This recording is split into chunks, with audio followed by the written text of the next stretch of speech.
They are also reckless. He has raised issues and made assertions that are capable of derailing our democracy and creating chaos in the land. It is vital that we consider his motives for this latest outburst and his credentials as a leader and an elder statesman.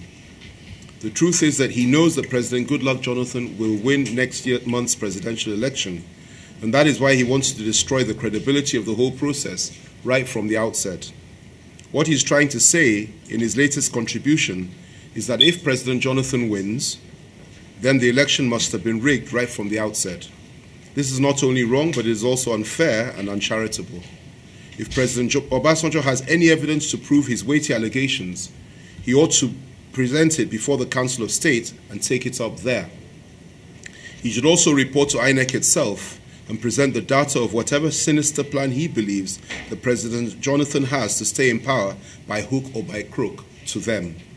He should tell INEC whatever it is that Jonathan is doing in order to stay in power by all means, and he should give them all the details.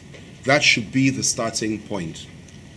The record shows that this is not the first time that INEC have postponed elections.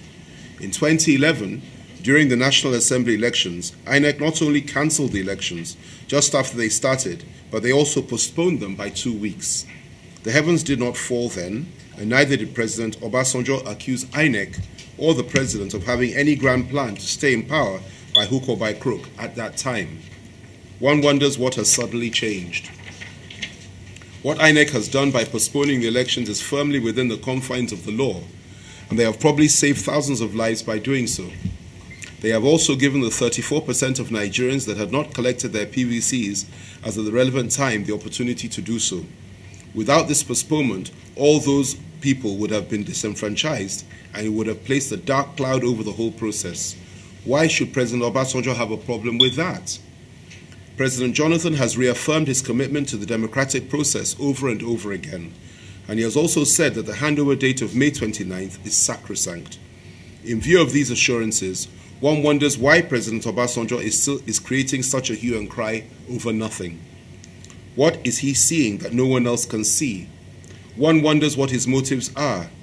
Does he have to rule every government by proxy? Must every leader take instructions from him? Is it a case of, if I cannot control you and tell you what to do, then you must go? President Obasanjo spoke about President Laurent Gbagbo, and he claimed that President Jonathan was attempting to do a Gbagbo in Nigeria. The question that must be put to him is this: who got Gbagbo out? Was it not Jonathan's government that played a key role in ensuring that democracy was fully established in the Ivory Coast? And he did not play a key role in ensuring that the Gbagbo plan, the Gbagbo stay in power forever plan, did not work? If anyone doubts this, they should ask President Alassane Ouattara of La Côte d'Ivoire the role that Jonathan and Nigeria played in helping to restore democracy and stability back to his country. They should also find out the role that President Obasanjo played in attempting to keep President Laurent Gbagbo in power at all costs, and the deep friendship that exists between the two men.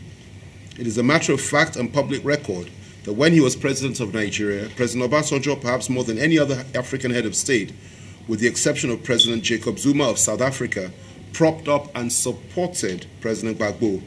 And it is an irony of fate and history that he is now condemning the actions of his old friend and accusing others of trying to emulate them. Again, it is ironic that President Obasanjo has accused President Jonathan of having a grand plan to stay in power at all costs and by all means. Yet it is the same Obasanjo that tried to stay in power for a third term, even though the Nigerian constitution specifically forbade it. He tried all he could to change the constitution, but the whole thing failed and he was compelled to leave power. After Jonathan came to power, Obasanjo not only tried to control and teleguide him, but he also asked him to do a number of things that were simply wrong and unacceptable. It is for President Goodluck Jonathan himself to divulge those things, and I'm sure that he will do so at the appropriate time. Needless to say, President Jonathan refused to be teleguided and told what to do, even though at all times he showed Obasanjo maximum respect and accorded him all the privileges, access, and courtesies that is due to a former head of state and a father and mentor.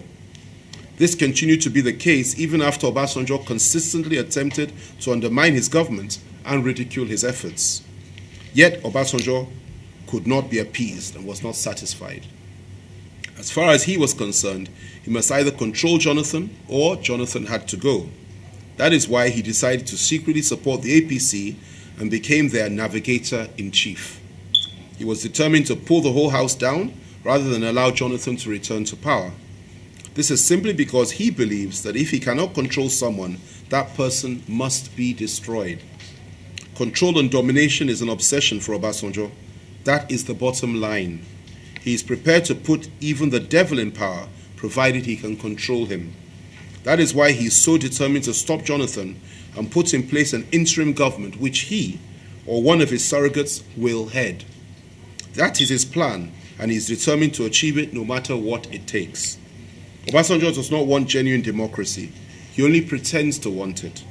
What he wants is control and a stooge in power. It does not matter what type of government it is, as long as he controls it and it is headed by his puppet. It can be a military government, a civilian government, a democratic one, an interim government, or a government of national unity. To Obasanjo, it does not matter as long as he can control it. That is his objective. That is why he hates Jonathan so much, and that is why he wishes to stop him at all costs. The bottom line is this. President Obasanjo's grasp with President Jonathan is personal, and it has nothing to do with Nigeria. He should leave Nigeria out of it and let us all be. If he has a personal score to settle with Jonathan, he should not do so at the expense of the peace and stability of Nigeria. If he wants to stop Jonathan, then let him attempt to do so through the democratic process and through the ballot box, and not through foul and unconstitutional means. We said it before and we will say it again. Gone are the days that any president can be teleguided and controlled, because we have all come of age. We continue to hold President Obasanjo in high esteem, but his recent actions and utterances are beyond the pale. He has been unfair to Jonathan, to Nigeria, and even to himself.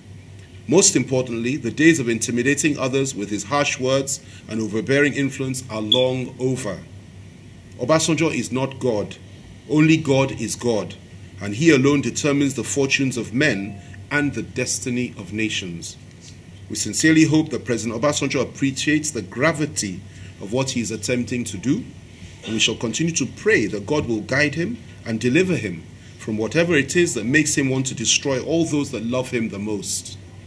Whether he likes it or not, democracy has come to stay in Nigeria, and the will of the Nigerian people will be done in next month's presidential elections and thereafter. We believe that that is God's plan, and not even 1 million Obasanjos can stop it. God bless the Federal Republic of Nigeria.